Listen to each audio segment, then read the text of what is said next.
नमस्कार दोस्तों, एक बार आप सबका फिर से बहुत बहुत स्वागत है आप सभी के अपने YouTube चैनल डियर गुरुजी पर। सो गाइस, जैसा कि आप सभी को पता है कि डेली मॉर्निंग में 7 बजे यहाँ पर देखिए आज का ये पहला वीडियो है।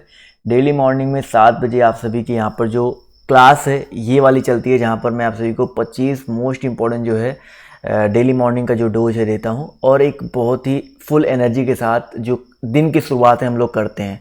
एक बार स्क्रीनशॉट ले लीजिए आप लोग पूरे क्लास का टाइम टेबल जो है यहाँ पर जो फर्स्ट चैनल पर और सेकंड चैनल पर जो मेरी क्लासेस चलती हैं उसका एक बार आप लोग स्क्रीनशॉट ले लीजिए। इसके अलावा पीडीएफ के लिए आप लोग हमारे टेलीग्राम ग्रुप से जुड़ सकते हैं, और इंस्टा पे फॉलो करना जो है मत भूलिएगा, क्योंकि यहाँ पर आप सभी को डेली के डेली जो इंपॉर्टेंट चीज़ें आपको करवाई जा रही हैं। ठीक है, तो चलिए आज की इस क्लास को स्टार्ट करते हैं। और इसके अलावा आप सभी को पता है कि मेरी जो क्लास है अनअकैडमी पे भी आपकी चलती है मेरी क्लास, तो आप लोग अनअकैडमी में मुझे फॉलो कर सकते हैं। सिंपली आपको अनअकैडमी का लर्निंग ऐप डाउनलोड करना है, और यहाँ पर भी मेरी 2 क्लास चलती है, एक 3 बजे दोपहर में, एक शाम को रात को मतलब 9 बजे चलती है। तो आप लोग यहाँ भी मेरी क्लास को ले सकते हैं, और इनको लेने के लिए सिंपली आपको अनअकैडमी का लर्निंग ऐप जो है डाउनलोड करना पड़ेगा, और सिंपली वहाँ पर जा करके इस इनवाइट कोड का यूज कर लीजिएगा डियर गुरुजी, जिससे आप लोग मेरी क्लासेस का फ़ायदा बिल्कुल अच्छे से अनलॉक करके जो उठा सकते हैं। और इसी कोड की मदद से अगर आप लोग किसी भी प्लस कोर्स को ज्वाइन करना चाहते हैं, चाहे 1 महीने से लेकर के 24 महीने तक का कोई भी प्लस कोर्स ज्वाइन करना चाहते हैं, तो आप लोग इस कोड का जो है यूज कीजिएगा डियर गुरुजी, आपको 10% का फ्लैट डिस्काउंट भी देखने को मिल जाएगा। तो चलिए स्टार्ट करते हैं आज की इस क्लास को। तो आज का जो पहला क्वेश्चन आपके सामने ये रहा, कल हम लोग जहाँ तक किया था उसके आगे हम लोग बढ़ते हुए चल रहे हैं। और पहला क्वेश्चन पूछा कि भाई WTO का पूर्ववर्ती नाम क्या है। सभी लोग यहाँ पर क्वेश्चन आपका जो 28 दिया गया है इसका जवाब देते हुए चलिएगा। भाई WTO का फुल फॉर्म, पहली बात तो WTO का फुल फॉर्म भी जानेंगे, और इसका पूर्ववर्ती नाम भी जो हम लोग जानते हुए चलेंगे। इसके पहले आप सभी को होता है मैं डेली एक आपको होमवर्क देता हूँ, तो आज एक बार फिर से आपको एक मेन कमेंट बॉक्स में आपको जो कमेंट करना है उसको होमवर्क देना है कि भाई सिलिकॉन वैली के नाम से क्या जाना जाता है। ठीक है, विश्व की सिलिकॉन वैली के नाम से जो है क्या जाना जाता है, आप सभी को यहाँ पर जवाब जो है देते हुए मेन कमेंट बॉक्स जो आपका वहाँ पर जवाब देते हुए चलिए। चलिए भाई, तो अब हम बात करते हैं अपने इस क्वेश्चन के बारे में। तो WTO पूछा गया है, तो भाई WTO यानी कि वर्ल्ड ट्रेड ऑर्गेनाइजेशन, अगर हम बात करते हैं इसके पूर्ववर्ती यानी कि पहले के नाम के बारे में, तो दोस्तों याद रखिएगा GATT था। ठीक है, GATT यहाँ पर था। बहुत ही इंपॉर्टेंट क्वेश्चन दिया गया है यहाँ पर। जितने लोग ऑप्शन नंबर बी जवाब दे रहे हैं वो लोग यहाँ पर बिल्कुल करेक्ट हो जाएंगे। अब कैट की अगर हम बात करते हैं तो इसका फुल फॉर्म पहले था आपका the general agreement on tariffs and trade. ये 1947 में आपको जो है आप सभी को पता है इस्टेब्लिश हुआ था। बाद में इसका नाम जो है WTO कर दिया गया। ठीक है, जो कि 1995 में WTO आया था। अगला क्वेश्चन देखिए आपसे यहाँ पर क्या पूछा गया है कि डॉटर ऑफ ईस्ट किसे कहा जाता है। चलिए भाई, क्वेश्चन नंबर आपको यहाँ पर देखिए 2 दिया गया, सभी लोग इसका जवाब देते हुए चलिएगा। डॉटर ऑफ ईस्ट के नाम से जो है किसे जाना जाता है, तो फटाफट यहाँ पर जवाब जो देते हुए चलेंगे। तो साथियों याद रखिए डॉटर ऑफ ईस्ट जो है बेनजीर भुट्टो। ठीक है, बेनजीर भुट्टो की अगर हम बात करते हैं तो ऑप्शन नंबर जो इसका बी दिया गया है यहाँ पर बिल्कुल करेक्ट हो जाएगा। अगला क्वेश्चन देखिए आपसे यहाँ पर क्या पूछा गया, ध्यान से देखिएगा। नारायण कार्तिकेयन निम्नलिखित में से जो है आपके किन खेल से जो है संबंधित है। फटाफट यहाँ पर जवाब जो देते हुए चलेंगे। नारायण कार्तिकेयन जो है निम्नलिखित खेलों में से किस खेल से संबंधित है। जवाब देखिए 30 का यहाँ पर आना शुरू हो गया है। तो याद रखिए दोस्तों 30 नंबर क्वेश्चन का जो करेक्ट आंसर आपका क्या हो जाएगा, ऑप्शन नंबर डी हो जाएगा, मोटर दौड़। ठीक है, यानी कि जो आपकी रेस होती है उससे संबंधित है, मोटर रेस जो होती है उससे संबंधित है। तो ऑप्शन नंबर जो इसका डी दिया गया यहाँ पर बिल्कुल करेक्ट हो जाएगा। अगला क्वेश्चन देखिए आपसे यहाँ पर क्या पूछा गया है कि भारत का पहला न्यूट्रॉन रिएक्टर कामिनी कहाँ स्थित है। बहुत ही इंपॉर्टेंट क्वेश्चन है। भारत का पहला न्यूट्रॉन रिएक्टर की अगर आपसे पूछा जाता है कौन सा है, तो भैया याद रखिए कामिनी है। कौन सा है आपको ये बताते हुए चलना है। चलिए, बहुत ही इंपॉर्टेंट क्वेश्चन है, सभी लोग यहाँ पर जवाब जो देते हुए चलेंगे। इसका जो करेक्ट आंसर क्या हो जाएगा, तो 31 नंबर क्वेश्चन की अगर हम बात करते हैं तो याद रखिएगा ऑप्शन नंबर जो इसका बी दिया गया कलपक्कम। ठीक है, कलपक्कम यहाँ पर जो है बिल्कुल करेक्ट हो जाएगा। चलिए साथियों आते हैं अगले क्वेश्चन की तरफ। तो अगला क्वेश्चन देखिए आपसे यहाँ पर क्या पूछा गया, ध्यान से देखिएगा। क्वेश्चन नंबर अगर हम बात करते हैं 32 के बारे में, तो जो देश चरगाहों का स्वर्ग कहलाता है वह कौन सा है। बहुत ही ज़्यादा इंपॉर्टेंट क्वेश्चन है। चरगाहों का स्वर्ग जो है कौन सा देश कहलाता है। सभी लोग यहाँ पर जवाब जो है देते हुए चलिएगा।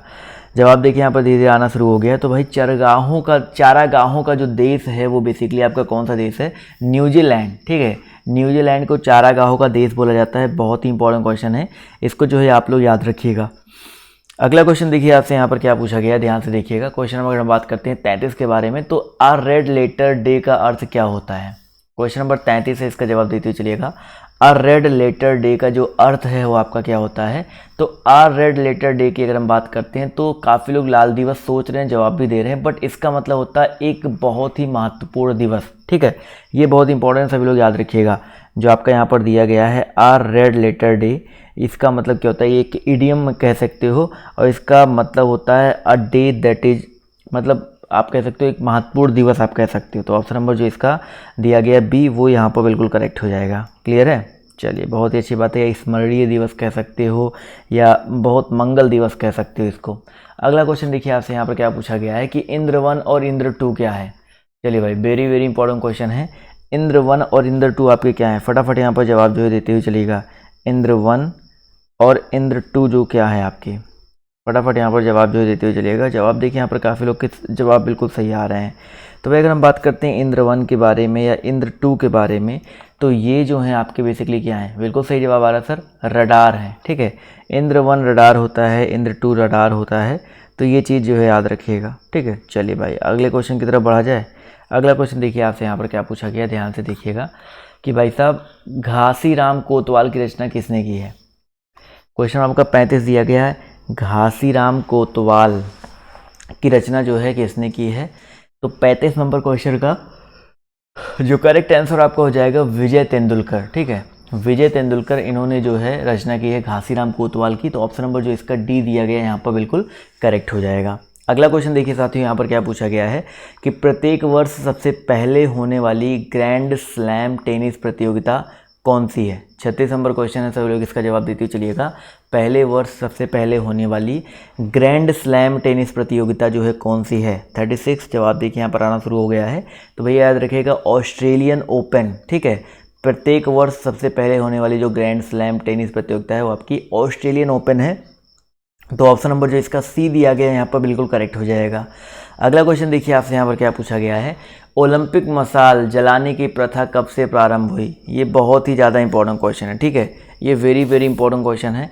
कई बार मैं आपको मतलब मैंने ओलंपिक वाला जो वीडियो बनाया था, ठीक है, ओलंपिक वाला जो मैंने डिटेल वीडियो बनाया था, वहाँ पर मैंने आपको इसके बारे में बताया भी था।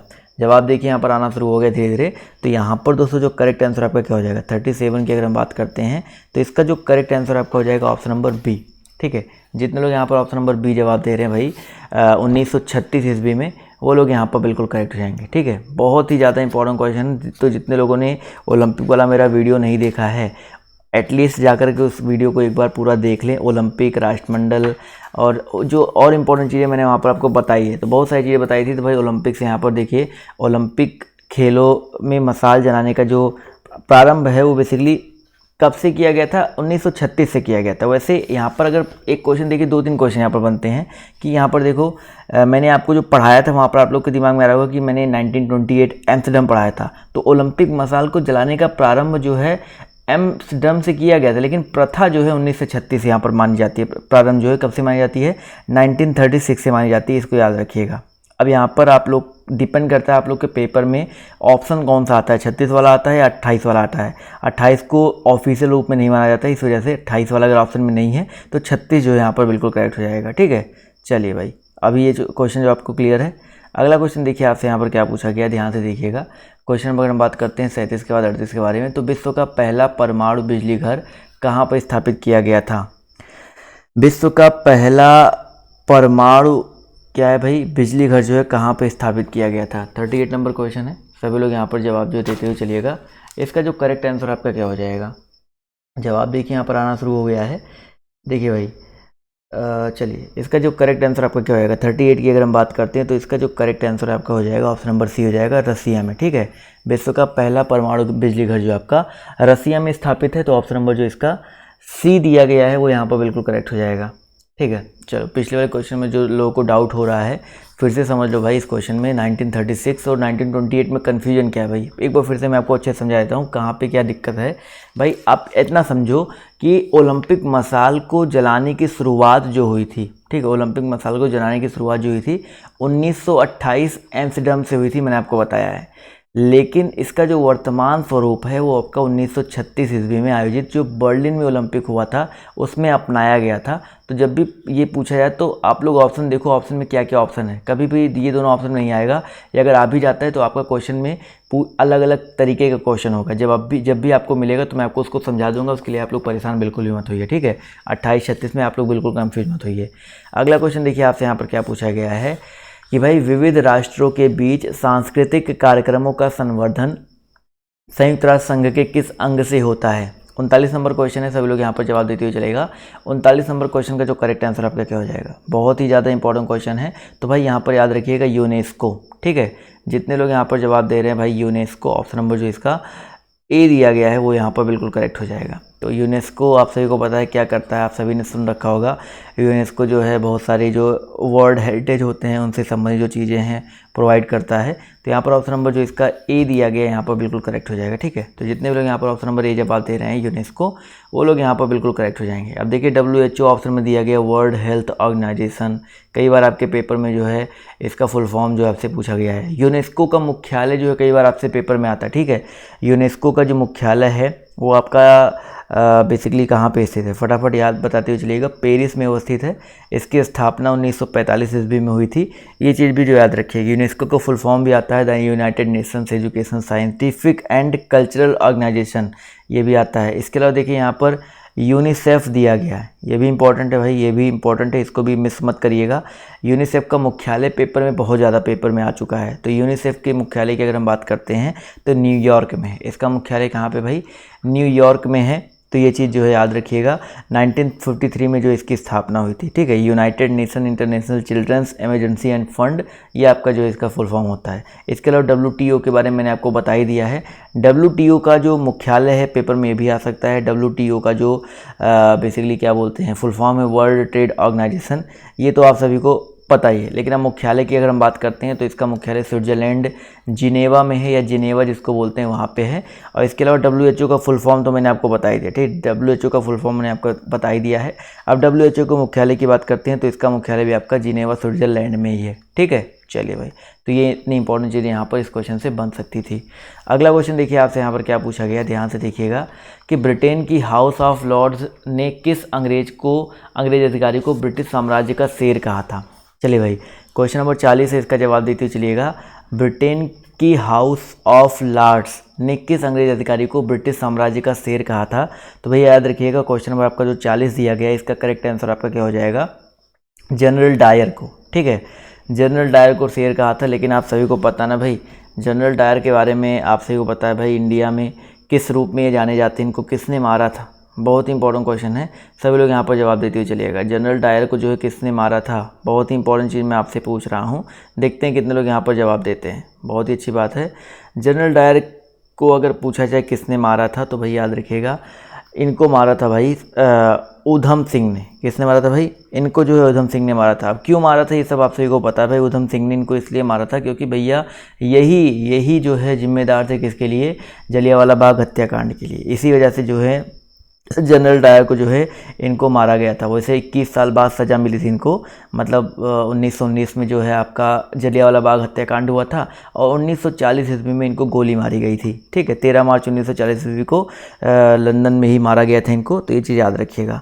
अगला क्वेश्चन देखिए आपसे यहाँ पर क्या पूछा गया, ध्यान से देखिएगा। क्वेश्चन अगर हम बात करते हैं 41 के बारे में, तो मदर टेरेसा के द्वारा स्थापित धर्म संघ कहलाता है। 41 नंबर क्वेश्चन है, मदर टेरेसा के द्वारा स्थापित जो धर्म संघ है वो आपका क्या कहलाता है। 41 नंबर क्वेश्चन है, सभी लोग जवाब देते हुए चलेगा। तो मिशनरीज ऑफ चैरिटी, बहुत ही इंपॉर्टेंट क्वेश्चन है।